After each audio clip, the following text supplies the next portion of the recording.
So what disadvantages do syndications, have for investors and sponsors? One reason we pivoted away from single syndications and more towards a fund approach is, well, one, all your eggs are in that one deal, right? So that deal could do great, it could be a home run, or the deal could go the other direction.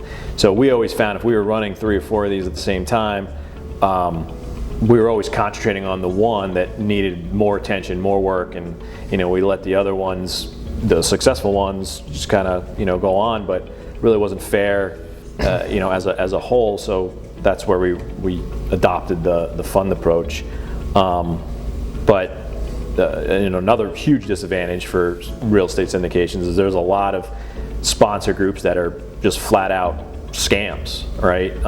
You hear all the time in the news, new one pops up, it's a Ponzi scheme or whatnot, and that hurts our industry. But it goes back to finding that good operator, that good track record. Talk to their investors, see if they've paid out, and on what schedule. But we fight that every day, and what Joey said about transparency and trust, that's what we hang our hat on.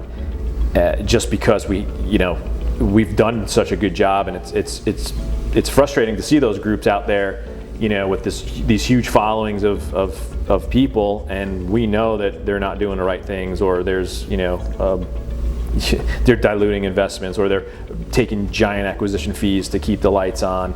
So keep that in mind when you're getting into a syndication.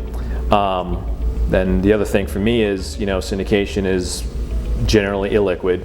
It's locked up for periods of time. It could be 3 years, it could be 5, it could be 10, it could be 15. And so, that syndication is also, that deal is also at the mercy of the market. So when you put your money in, it may be at one valuation, and when you take your money out and the property is sold, it may be at a completely different valuation. Now, over the last decade or so, the valuations have gone up, but it could go the other direction as well. So that's another reason that we also took the fund approach that we're at now, where we have an open-ended fund and not a closed raise period.